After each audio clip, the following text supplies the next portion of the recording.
My name is Sarah Mitchell. I'm 32 years old, and I never thought I'd be sitting in my own company's boardroom watching my brother slide forged documents across the mahogany table while my mother nodded like she'd just cured cancer. Sorry, Sarah, Jake said, not looking sorry at all. But Mitchell Holdings needs real leadership now that David's gone. My chest tightened. My hands went cold. Behind him sat my mother, arms crossed, wearing that self-righteous expression I'd seen my whole damn life. What they didn't know, I'd been recording every word, every lie, every plan to destroy me. They thought grief had made me weak. They were about to learn what happens when you mistake a lawyer's silence for surrender. If you're here because your own family stuck a knife in your back when you were down, hit that like button and let's get into this. Because this story's about to show you exactly what I did when they confused my tears for stupidity. The thing about betrayal is it doesn't announce itself. It doesn't kick down your door wearing a mask. It shows up wearing your mother's face, speaking with your brother's voice, claiming it's all for your own good. I should have seen it coming. All the signs were there, flashing like neon. But when you're drowning in grief, when you can barely remember to eat or shower, you miss things, important things. Like the way your family starts treating you like you're made of glass, like you're broken, like you need to be managed. That was my first mistake, thinking they actually gave a shit about my well-being. Growing up in Denver, our family looked like the American dream. Dad built a construction company from nothing. Mom played the perfect housewife. We lived in a neighborhood where everyone knew everyone's business and pretended to care about each other's kids, but inside our house, different story. My brother Jake was 3 years older and could do no wrong, seriously. This kid could burn down the garage and Mom would find a way to blame the matches. Meanwhile, if I brought home a B+ instead of an A, suddenly I wasn't applying myself. The double standard was so thick you could cut it with a knife. Dad was different though. While Jake was out getting wasted at parties, I was in Dad's office learning about profit margins and construction contracts. Real business stuff, stuff that mattered. You've got the head for this, kiddo, Dad would tell me, spreading blueprints across his desk. Jake's got charm, but you've got the brains to build something that lasts. Those words meant everything to me, because in a house where Mom treated me like the backup plan, Dad saw something worth investing in. But Mom had other ideas. In her world, Jake was destined for greatness just by virtue of having a Y chromosome. I was supposed to be grateful for whatever scraps fell off his table. That dynamic followed us into adulthood, and eventually it nearly destroyed me. I went to Stanford on a full ride, full academic scholarship, not because Daddy wrote a check, but because I earned it. Double majored in business and pre-law, then straight to law school. While my classmates were networking at frat parties, I was working 3 jobs and sending money home to help Dad expand the business. By 25, I was practicing corporate law in San Francisco, and Dad's little construction company had grown into a regional player worth millions. Dad was proud. Mom acted like my success was somehow embarrassing, like I was showing off by being competent. Then Dad's health started failing. Diabetes he'd ignored for years, high blood pressure from decades of stress. During my first year practicing law, he called me with news that changed everything. I'm ready to step back, Sarah, he said, his voice tired but firm. The business is strong, but I need someone who understands both the construction side and the legal side. Jake's a good kid, but this isn't his wheelhouse. You're the one who's been preparing for this your whole life. My heart nearly exploded. After years of being treated like the spare tire, Dad was finally recognizing what I could do. The conversation with Mom went exactly like you'd expect. Absolutely not, her voice was ice cold. Jake is the oldest, it's his birthright, like we were living in medieval fucking England. Mom, this isn't a monarchy, I said, trying to keep my voice level. This is a multi-million-dollar business that requires actual expertise. Don't you dare use that tone with me, young lady. Jake has been with that company since high school. He knows it inside and out. He knows the job sites, sure, but the contracts, the legal stuff, the financial planning, that's not exactly his strong suit. Mom's face went red. He'll learn, you can help with the paperwork, but Jake should be in charge. There it was. Mom's solution to everything: put Jake in the big chair and let me do the actual work behind the scenes, the same pattern that had defined our entire childhood. I was done pretending that made sense, done making myself smaller to make him look bigger. Here's what's going to happen, I said, standing up from the dinner table. Dad is going to structure this transition however he sees fit, based on what's best for the business. Not based on chromosomes or birth order, but based on competence. I walked out of that dinner knowing I'd crossed a line with Mom that could never be uncrossed. But for the first time in my life, I didn't care about managing her feelings or protecting Jake's ego. I was tired of being the supporting character in my own damn life. Dad did the right thing. He restructured the company as Mitchell Holdings, brought me in as CEO and majority shareholder, and gave Jake a position that played to his strengths without putting him in a spot where his weaknesses could sink the ship. It should have been perfect. For a while it was. That's when I met David. David Martinez was everything I didn't know I needed. A software engineer who'd started his own consulting firm. Where most men I dated were either intimidated by my success or trying to compete with it, David was genuinely fascinated by what I'd built. Our first date lasted 6 hours. We started with coffee, moved to dinner, then walked around downtown until 2 a.m. talking about everything from business strategy to our favorite books. When he dropped me off at my apartment, I was already planning our second date. You know what I love about you. He told me a few weeks later as we were cooking dinner together. You don't apologize for being excellent. Most people spend their whole lives trying to make others comfortable with their mediocrity. You just own your success. That hit me right in the chest because he was right.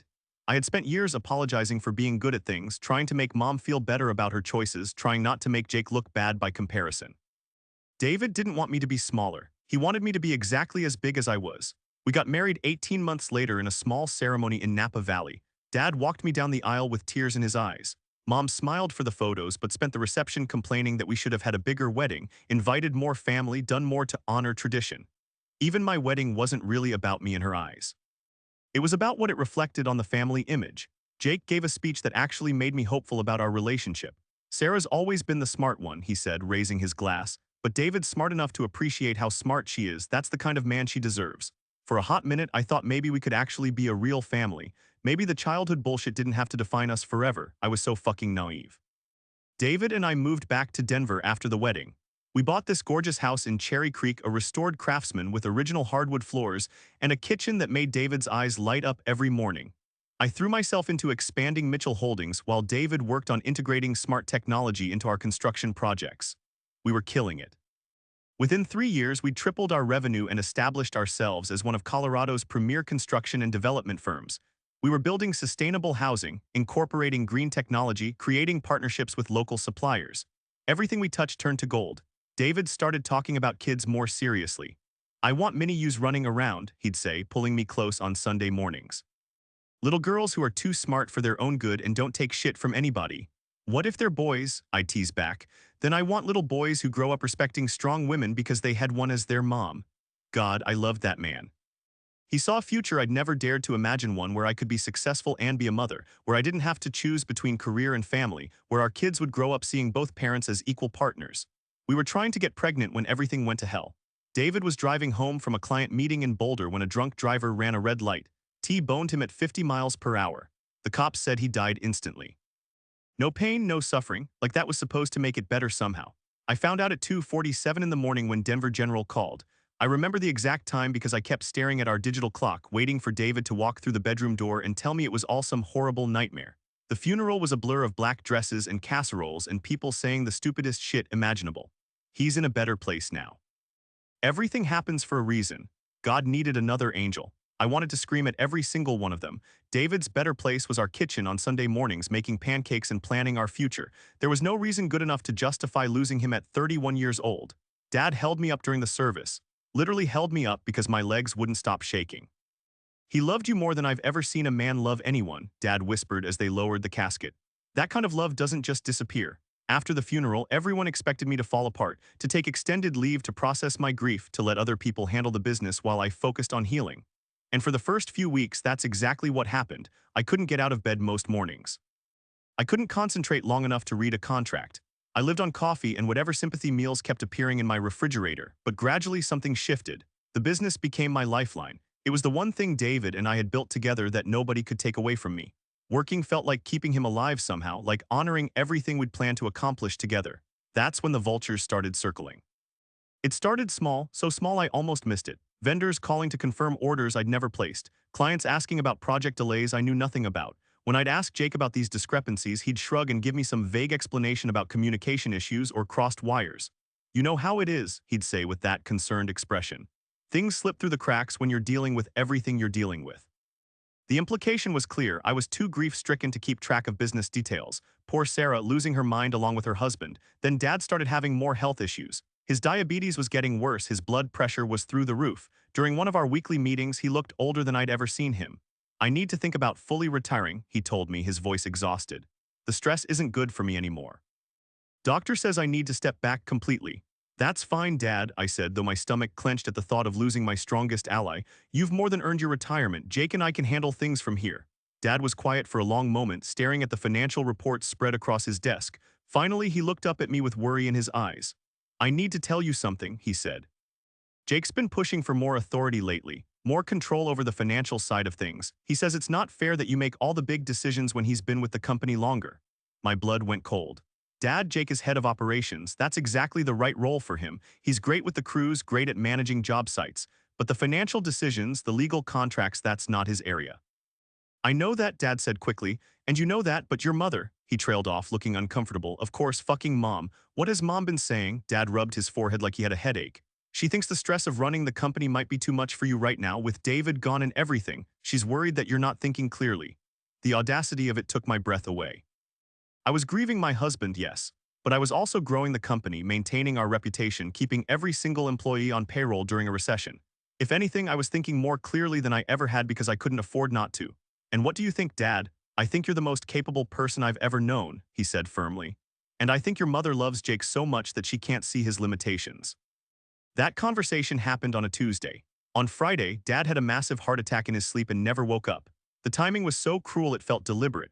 Like the universe was systematically removing every person who believed in me, leaving me alone with the people who'd spent my entire life trying to convince me I wasn't good enough.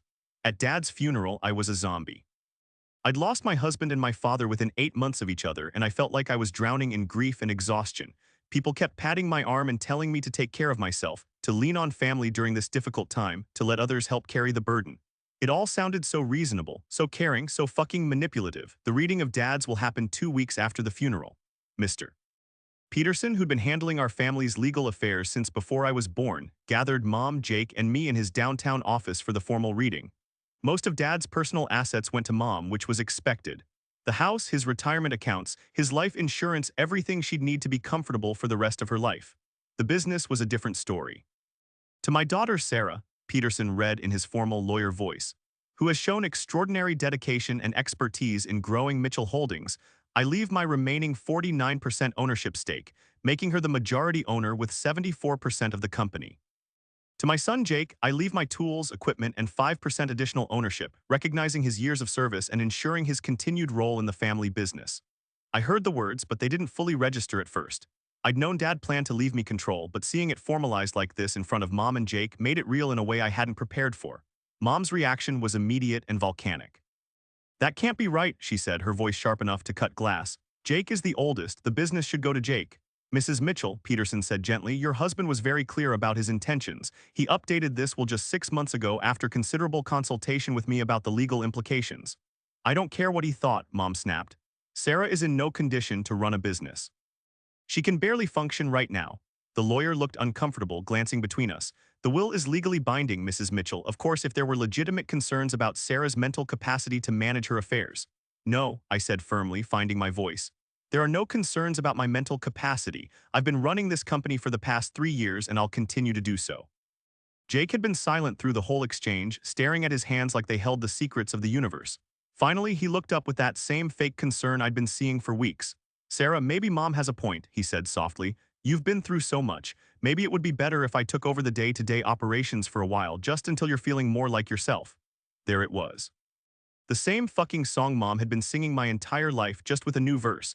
Put Jake in charge and let me do the actual work behind the scenes. Only now they were using my grief as leverage, painting my competence as a liability instead of an asset. I am feeling like myself, I said, standing up from the conference table. This is who I am, someone who works through difficult times, not someone who falls apart. Nobody's saying you're falling apart, Mom said, her tone suddenly softer, more manipulative. We're just saying that maybe you don't need all this pressure right now. Let Jake handle the business side and you can focus on healing. I looked at both of them, my mother who'd spent 32 years trying to convince me I wasn't good enough, and my brother who'd spent the same amount of time believing her. And I realized something that hit me like a brick to the face. They weren't concerned about my well-being. They were concerned about their opportunity. Dad's death had created a window and they were trying to climb through it before I figured out what they were really up to. I appreciate your concern, I said, grabbing my purse and heading for the door. But Dad left me the business for a reason. He knew I was the right person to run it, regardless of what personal challenges I might be facing. I walked out of that lawyer's office knowing that the real battle was just beginning, but for the first time since David died, I felt something other than grief and exhaustion. I felt pissed off. And anger, it turned out, was exactly the fuel I needed. Over the next few weeks, the pressure campaign intensified. Mom started showing up at the office unannounced, making a big show of checking on me while commenting loudly to employees about how tired I looked, how overwhelmed I seemed. Poor thing, I'd hear her telling our receptionist. She's trying so hard to hold it together, but you can see she's struggling. Jake began scheduling client meetings without consulting me, then acting surprised when I showed up anyway. "Oh, I thought you might want to rest today," he'd say with that concerned expression that was starting to make me want to punch something. "You've been working so hard lately." The clients would look between us, confused about who was actually in charge. I'd assert my authority and run the meeting, but the damage was done. Seeds of doubt had been planted about my stability and competence. Then there were the financial irregularities. Small at first invoices that didn't match our records, payments to vendors I'd never heard of, budget allocations that seemed slightly off. When I'd ask Jake about them, he'd have explanations that sounded reasonable on the surface but didn't quite add up when you dug deeper. "That's for the Johnson project," he'd say when I questioned a $15,000 payment to a company called Mountain Materials. Emergency lumber order when our regular supplier fell through. But when I checked our files, the Johnson project had been completed 2 months earlier, and our regular lumber supplier had no record of any supply issues or delivery problems. I started keeping detailed notes, every discrepancy, every unusual payment, every time Jake made decisions without consulting me. As CEO and majority owner, I had every legal right to be involved in these decisions. But somehow I was being systematically excluded from the day-to-day operations of my own company. The breaking point came 3 months after Dad's funeral. I arrived at the office on a Monday morning to find Jake in my fucking office on the phone with Thompson Industries, our biggest client, promising changes to a project timeline that I'd specifically rejected the week before because they would put us $50,000 over budget and 3 weeks behind schedule. "Absolutely, Mr. Thompson," Jake was saying, leaning back in my chair like he owned the place. "We can definitely accommodate those changes, no problem at all." I stood in the doorway, listening to him promise things I'd already determined were impossible, watching him undermine decisions I'd made for sound business reasons. When he finally hung up, I stepped into the room and closed the door behind me. "Jake," I said, my voice deadly calm, "what the hell was that about?" "Mitchell Construction Business," he said, not even having the decency to look embarrassed about being caught. "Mitchell Holdings Business," I corrected, "my business, and I specifically told Thompson Industries last week that we couldn't accommodate those timeline changes without compromising quality and going over budget." Jake shrugged like it was no big deal. "Sometimes you have to be flexible in this industry, Sarah. Sometimes you have to make decisions based on relationships, not just spreadsheets." The condescension in his voice made my blood boil, like I was some naive little girl who didn't understand how business worked. "Sometimes," I said, taking a step closer to my own desk, "you have to honor the authority structure that Dad put in place when he left me in charge of this company." Jake's fake concern finally slipped, revealing something uglier underneath. "Dad didn't know what he was doing when he made that decision," he said, meeting my eyes directly for the first time. "He was sick, probably not thinking clearly. Everyone knows I should be running this place. Everyone. Mom, the guys on the job sites, half our clients, they all think it's weird that you're trying to run a construction company when you've never actually built anything in your life." Each word hit like a physical blow, not because I believed them, but because I realized how coordinated this attack was. This wasn't just Jake having a tantrum about not getting his way. This was a systematic campaign to undermine my authority and legitimacy, and it had been going on for months. "Get out of my office," I said quietly. "Sarah, come on, don't be like this. Get out of my office," I repeated louder this time, "and don't come back until you remember who signs your paychecks." That afternoon, I did something I should have done weeks earlier. I hired a forensic accountant. Jennifer Walsh came highly recommended as an expert in corporate fraud investigation, particularly in family businesses where personal relationships complicated financial oversight. She was a no-nonsense woman in her 50s who'd built her reputation exposing white-collar crime. "I need a complete audit of our financial records going back 1 year," I told her during our initial meeting. "I suspect someone has been making unauthorized expenditures and possibly embezzling funds." Jennifer studied me carefully. "Before we start, Mrs. Martinez, I need you to understand that these investigations sometimes reveal things you don't want to know. Family members, trusted employees, when money's involved, people can surprise you in the worst possible ways." "I understand," I said, "but I need to know the truth, whatever it is." "One more thing," I added, thinking about the conversations I'd been overhearing. "Is it legal for me to record people if I suspect they're planning something?" Jennifer nodded. "Colorado is a one-party consent state. As long as you're part of the conversation or it's happening in a space where you have a reasonable expectation of privacy, you can record without their knowledge. That recording could be crucial evidence if we find what I think we're going to find." What Jennifer uncovered over the next 2 weeks made my blood run cold. Jake hadn't just been making unauthorized purchases. He'd been systematically siphoning money from company accounts into a separate business he'd registered under his girlfriend's name. Mountain Materials, the mysterious vendor I'd questioned, was one of several shell companies he'd created to funnel Mitchell Holdings' money into his own pocket. But the real kicker was the insurance fraud.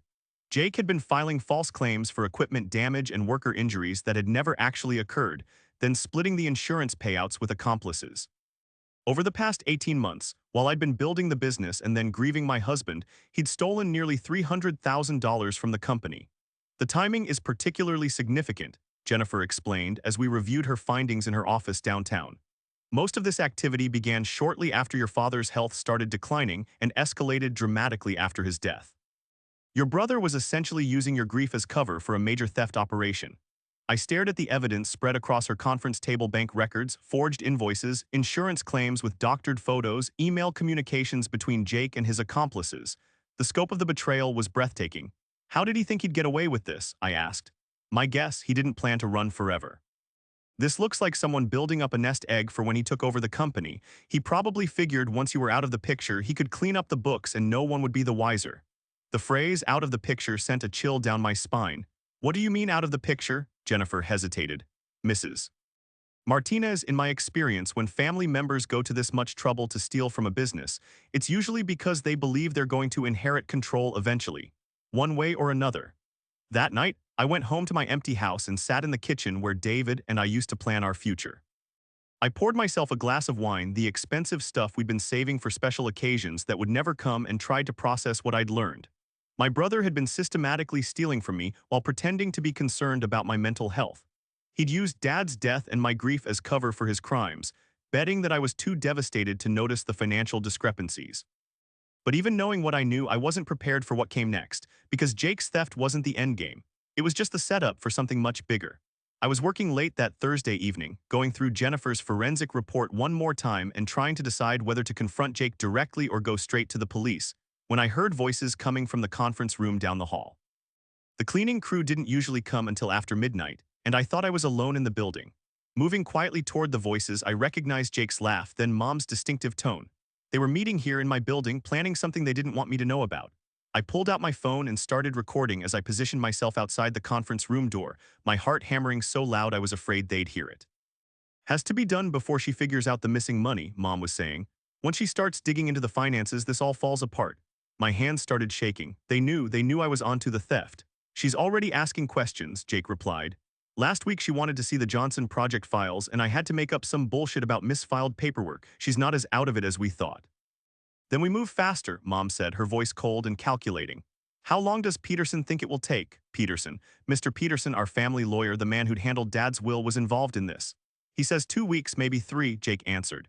The mental health evaluation has to look legitimate, so he's arranging for Sarah to be observed by someone who will document her erratic behavior and poor judgment. Once we have that psychiatric report, we can petition the court for conservatorship on the grounds that she's incapable of managing her affairs due to grief-related mental illness. My legs almost gave out. I had to grab the wall to keep from falling. They were planning to have me declared mentally incompetent so they could take control of all my assets. What about David's insurance money? Mom asked, and I could hear the greed in her voice. The $2 million life insurance policy, the money that was sitting in my personal account, completely separate from the business. Money that was supposed to help me rebuild my life after losing the love of my life. Once Sarah's declared incompetent, I'll be appointed as her conservator, Jake explained, like he was discussing the weather. I'll have legal authority over all her assets: the business, the house, David's insurance money, everything. Peterson says it's completely legal as long as we follow the proper procedures. And Sarah? Mom asked.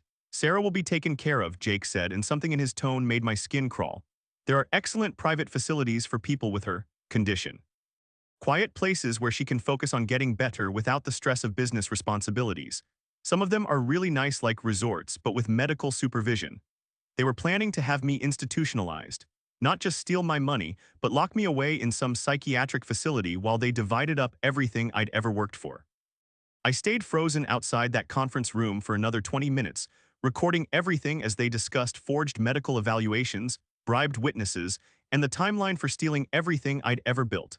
They talked about my future like I was already dead, like I was just an obstacle to be removed rather than a human being with rights and feelings. When they finally left, I sat in my car in the parking lot, shaking as I listened to the recording again to make sure I hadn't imagined the whole horrific conversation. My own family, my mother and my brother, were planning to destroy my life. Not just financially, but completely. They wanted to have me locked away so they could steal everything David and I had built together, everything Dad had left me, everything I'd worked for my entire adult life. They'd been using my grief over losing David and Dad as a weapon against me, building a narrative of mental instability that would justify taking away not just my money, but my freedom. But here's the thing about being a corporate attorney who spent years dealing with fraud cases. You learn to think 3 steps ahead of people who think they're smarter than you. By Friday morning, I had a plan. First, I transferred copies of Jennifer's complete forensic report and all my recordings to a secure digital storage service, with instructions to automatically release them to the FBI, the state attorney general, and every major news outlet in Colorado if anything happened to me or if I went more than 72 hours without checking in. Second, I retained Catherine Morrison, the most aggressive litigation attorney in Denver. Catherine had a reputation for eating white-collar criminals alive and had never lost a case involving family fraud. I wanted someone in my corner who wouldn't be swayed by sob stories about family loyalty. Third, I did something that felt almost too good to be true. I decided to give Jake exactly what he thought he wanted. "I've been thinking about what you said," I told him that Friday afternoon, calling him into my office with the same concerned tone he'd been using on me for months, "about how much stress I've been under lately, about whether I'm really capable of handling everything right now." Jake's eyes lit up with what he probably thought was concern but looked more like hunger to me. "Sarah, I'm so glad you're being honest about this. It takes real strength to admit when you need help. I think you're right that I should step back for a while," I continued, watching his expression carefully. "Maybe take some time to really process everything that's happened. Focus on healing, you know. That's such a healthy attitude," Jake said, leaning forward eagerly. "And don't worry about the business. I can handle everything while you focus on getting better. That's what family's for." "Actually, I was thinking about something more formal," I said, dropping the bait. "Maybe signing over power of attorney to you temporarily just so you can make necessary business decisions without having to check with me on every little thing." Jake tried to look reluctant, but I could see the excitement building in his eyes like a kid on Christmas morning. "I mean, if you really think that's best. I don't want that kind of responsibility, but if it would help you get the space you need, perfect." He just confirmed his involvement in the conspiracy and volunteered to create a paper trail that would document their entire plan. "I think it would help a lot," I said. "Should we have Peterson draw up the paperwork?" "Yeah," Jake said quickly, probably trying not to seem too eager. "Yeah, that's probably the smart way to handle it. Make it all official and legal." An hour later, Peterson arrived at our office with a briefcase full of legal documents that he'd obviously prepared in advance. The speed with which he'd produced complex power of attorney paperwork confirmed everything I'd suspected about his role in this scheme. "Sarah," Peterson said, putting on his most fatherly demeanor as he spread documents across my conference table. "Jake tells me you're considering a temporary power of attorney arrangement. Are you absolutely sure this is what you want? It's a significant legal step." "I've been under enormous stress," I replied, playing the role they expected perfectly. "I'm not sleeping well, I'm having trouble concentrating on important decisions, and I think I need to step away from business responsibilities for a while." Peterson nodded sympathetically while simultaneously pulling more documents from his briefcase. "Well, if that's how you feel, I've prepared some paperwork that should protect both you and the business during this difficult transitional period." What he'd prepared was far more than a simple power of attorney. Hidden in the legal language were provisions that would give Jake control over not just the business, but my personal assets, my real estate holdings, even my medical decisions. It was essentially a conservatorship disguised as a temporary arrangement. But here's what Peterson didn't know. I'd had Catherine Morrison review similar documents that morning, and she'd prepared a modified version that looked identical to his but contained crucial differences that would actually limit Jake's authority rather than expand it. As Peterson droned on about standard clauses and protective measures, I was carefully switching out his documents for Catherine's versions. Suddenly, my phone buzzed with a text message. It was from Special Agent Maria Santos, the FBI agent I'd contacted that morning. "Peterson's getting suspicious. Asked his assistant about timing of document preparation. Need to wrap this up fast." My heart hammered as I realized how close we were to being exposed. I had maybe 60 seconds before Peterson figured out this was a setup. "This all looks very reasonable," I said, my voice steady despite the adrenaline coursing through my veins. "Jake, are you absolutely sure you're okay taking on this level of responsibility? If it helps you focus on getting better, then absolutely," Jake said, and I could hear the fake sincerity dripping from every word. Family has to take care of family. The irony was so thick I could barely breathe. "All right then," I said, reaching for a pen. "Let's make this official." I signed Catherine's modified documents with a flourish, knowing that instead of signing away my rights, I'd just created a legal record of Jake and Peterson's conspiracy to defraud me. The modified power of attorney gave Jake authority over a few minor business decisions, but contained built-in sunset clauses and monitoring requirements that would actually make it harder for him to steal from me. More importantly, every signature on those documents could now be used as evidence of their intent to commit fraud. I feel better already, I said, handing the signed papers back to Peterson. It's such a relief to know the business is in good hands while I work on getting my head straight. Peterson looked pleased but slightly confused, probably wondering why this had been so much easier than expected. Jake just looked hungry, like a shark that had finally smelled blood in the water. When does this take effect? Jake asked. Immediately, Peterson said, reviewing the signatures one more time. Though of course there are protocols to follow, people to notify, accounts to transfer. Of course, I agreed. Why don't you handle all of that, Jake? I think I'm going to take the rest of the day off, maybe the whole weekend, really disconnect for a while and focus on self-care. What I actually did was drive straight to the FBI field office in downtown Denver. Special Agent Maria Santos had been investigating white-collar crime for 15 years, and she listened to my story with the kind of professional attention that told me she'd seen this pattern before. I handed over copies of Jennifer's forensic report, my recordings of Jake and Mom's conspiracy meeting, and the original documents Peterson had brought for me to sign. Mrs. Martinez, Agent Santos said when I finished explaining the situation, this is one of the most thoroughly documented cases of attempted conservatorship fraud I've ever encountered. Your brother and mother were essentially planning to have you legally kidnapped. Can you stop them? We can do better than that, she said with a smile that reminded me why I'd chosen the FBI instead of local police. We can let them hang themselves with their own rope. What kind of charges are we looking at? I asked. Wire fraud for the electronic transfers, mail fraud for the forged documents sent through postal service, insurance fraud for the false claims, conspiracy to commit fraud, and attempted conservatorship abuse, she explained. Wire fraud alone carries up to 20 years federal time. Insurance fraud can be another 20. With the amount your brother stole and the complexity of the conspiracy, he's looking at serious prison time if convicted. The plan was elegant in its simplicity. For the next week, I would continue playing the role of the increasingly unstable widow while federal agents monitored every move Jake and Peterson made. Every illegal transaction, every forged document, every communication with their accomplices would be recorded and documented in real time. The key is giving them enough rope to hang themselves, Agent Santos explained. Right now we have solid evidence of conspiracy and embezzlement. But if we let them proceed with the conservatorship petition, we can add attempted kidnapping, elder abuse fraud, and potentially RICO charges if we can prove this is part of a larger pattern. What do I need to do? Act erratic. Miss some meetings, make some questionable business decisions, give them evidence they can use to support their mental incompetency claims. The more documentation they create to justify their actions, the stronger our case becomes when we take them down. For the next week, I gave the performance of my lifetime.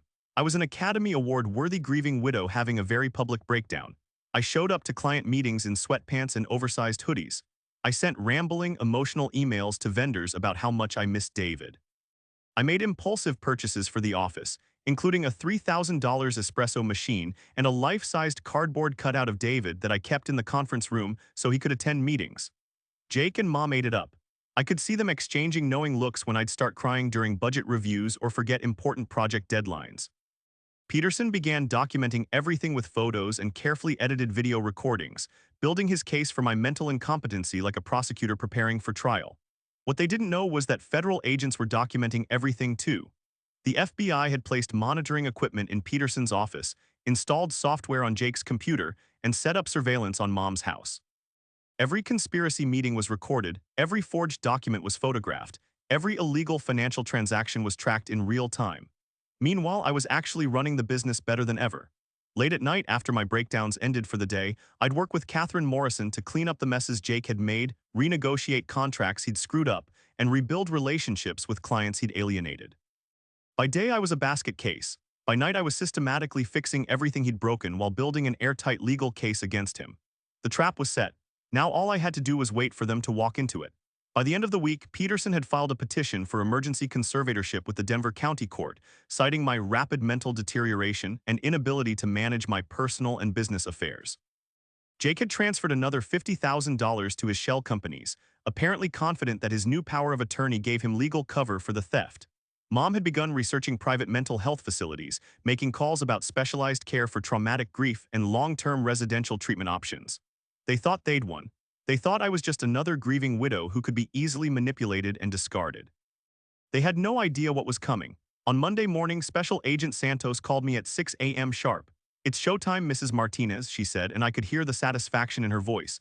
We're executing arrest warrants in 2 hours. Are you ready for this? I'd been ready for this moment since the night I heard them planning to steal my life. Let's fucking do this. The arrests were coordinated with military precision. Jake was taken into custody at the Mitchell Holdings office while attempting to transfer funds to another fake company. Peterson was arrested at his law firm while literally shredding documents related to previous conservatorship frauds. Apparently my case wasn't his first rodeo. Mom was picked up at home while on the phone with a psychiatric facility, discussing how to have someone involuntarily committed for emergency evaluation. I was having coffee with Catherine Morrison when Agent Santos called to confirm that all 3 targets were in federal custody. How do you feel? Catherine asked, studying my face carefully. I thought about it for a moment, taking inventory of my emotions. For the first time in months, I felt like I could breathe completely. The weight that had been crushing my chest since David died had finally lifted. I feel like myself again, I said. The trial was a media sensation. A prominent Denver family, a respected attorney, and a scheme to steal millions from a grieving widow made for irresistible headlines. But more than that, it exposed a pattern of conservatorship abuse that had been flying under the radar for years. Peterson, it turned out, had been running variations of this scam for decades. He'd identify vulnerable family members, usually women who'd recently lost spouses or elderly people with health issues, and work with greedy relatives to have them declared incompetent so their assets could be managed by family members who would share the proceeds with him.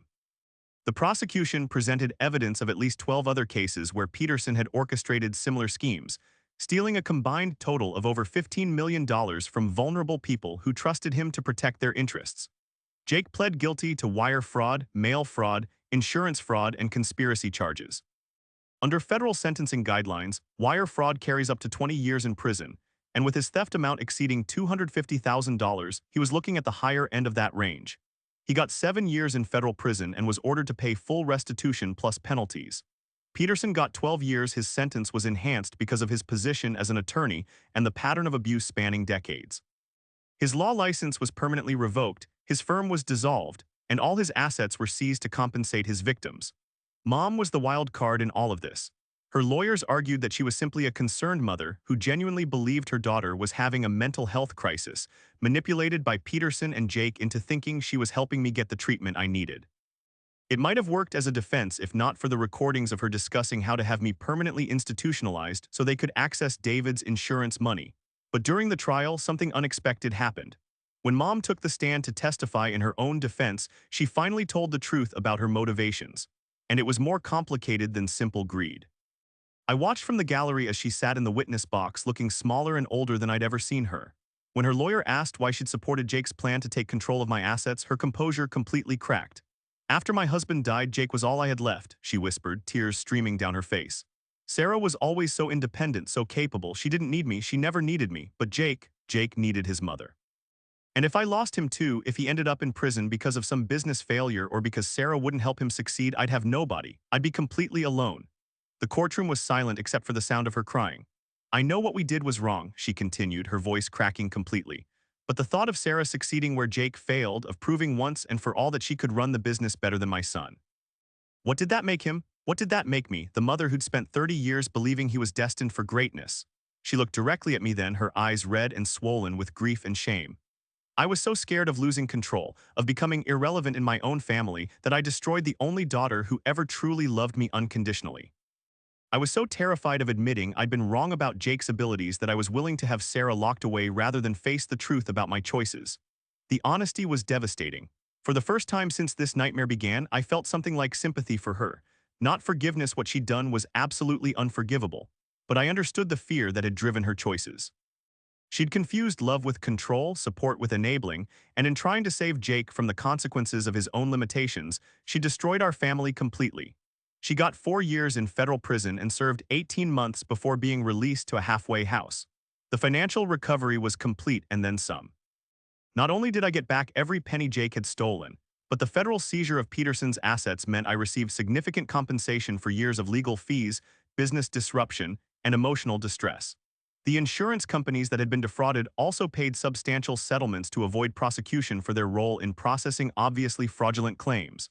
But the personal recovery was infinitely more complicated. Jake writes me letters from prison. They arrive every few months, full of apologies and explanations about how he got in over his head and never meant for things to go so far.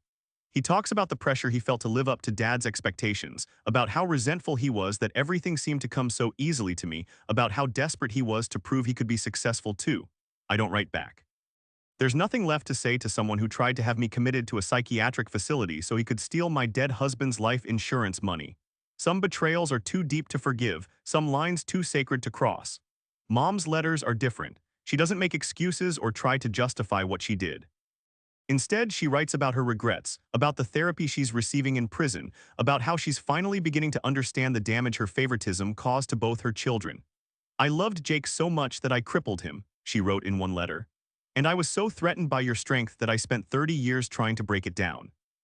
I destroyed my family trying to control it, and now I have to live with the knowledge that my choices nearly cost you everything. I don't write back to her either, but not because I don't love her. I don't write back because I finally understand that her love has always been conditional on my willingness to be smaller than Jake, to make him look better by comparison, to sacrifice my own potential for his comfort. That's not love, that's a transaction, and I'm done making deals that require me to diminish myself. But here's what I've learned in the 2 years since the trial ended. Family isn't just about blood relations or shared DNA. It's about the people who see you clearly, support your growth without reservation, and celebrate your success without needing to diminish it for their own comfort. David saw me that way. Dad saw me that way. And now, slowly but surely, I'm building a chosen family of people who love me for exactly who I am, not who they need me to be for their own emotional comfort. I still run Mitchell Holdings, which has grown into one of Colorado's most successful construction and development firms. We've expanded into sustainable housing, commercial real estate development, and even some of the tech integration projects that David and I had dreamed about together. The company now employs over 200 people and has annual revenues exceeding $50 million. I think about David every day, not just with the crushing grief that defined those first months after his death, but with genuine gratitude for the way he taught me that I deserved to be loved completely and unconditionally. He showed me what it felt like to be valued for my strengths rather than punished for them. I'm dating again. His name is Marcus, he's a trauma surgeon at Denver General, and he thinks my ambition is the sexiest thing about me. When I told him about the conservatorship case over dinner a few months ago, his response was to pull up news articles about the trial on his phone and read them with obvious admiration. "You didn't just defend yourself," he said, looking at me with something close to awe. "You exposed an entire system of abuse and probably saved dozens of other people from going through what you went through. You're a fucking badass. That's the difference between someone who loves you and someone who's threatened by you." Marcus sees my strength as something beautiful, not something that needs to be managed or contained. I'm also working on something that would have been impossible before all this happened: genuine self-forgiveness. Not for Jake or Mom or Peterson, they'll have to earn that over years of consistent change and accountability. But forgiveness for myself, for all the times I made myself smaller to keep the peace, all the times I apologized for my own competence, all the times I let other people's insecurities become my limitations. And here's the really crazy part: I'm pregnant. Marcus and I found out last week, and we're both terrified and excited and completely unprepared for the reality of raising a human being. But I know one thing with absolute certainty: our child will grow up knowing that love isn't something you earn by shrinking yourself to fit other people's expectations. Love is something you deserve simply for being exactly who you are. Sometimes people ask me if I regret how everything went down, if I wish I'd handled things differently, if I miss having a relationship with my mom and brother. The answer is complicated, but it boils down to this: I regret that they made the choices they made, but I don't regret defending myself against those choices. For 32 years, I let other people define my worth based on how much space I was willing to take up in the world. I let them treat my success as something that needed to be managed, my ambition as something that needed to be contained, my independence as something that needed to be controlled. I'm done with that. I'm done making myself smaller so other people can feel bigger. I'm done apologizing for being exactly as capable and ambitious and successful as I am. I'm done letting anyone use my love for them as leverage to diminish my potential. And if my story resonates with you, if you're watching this because someone in your life is trying to convince you that you're too much, too ambitious, too successful, too independent, please know that you're not. You're exactly the right amount of everything you are. The people who truly love you will celebrate your success, not try to sabotage it. They'll support your growth, not try to stunt it. They'll see your strength as something to admire, not something to fear or control. Don't let anyone convince you that your grieving process looks wrong, that your ambition seems unhealthy, that your independence feels threatening. Don't let anyone use your vulnerabilities as weapons against your strengths. And definitely don't let anyone use your love for them as leverage to make you smaller than you are. If this story helped you recognize something toxic in your own life, please hit that like button and subscribe for more stories about setting boundaries and protecting your peace. Leave a comment below sharing one boundary you're going to set this week to protect your own success and independence. And remember, the right people will respect those boundaries. The wrong people will reveal themselves by how they react to them. The most important relationship you'll ever have is with yourself. Make sure it's built on respect, not negotiation. Make sure it's based on truth, not compromise. Make sure it honors exactly who you are, not who someone else needs you to be. Thank you for letting me share my story. Now go out there and protect yours.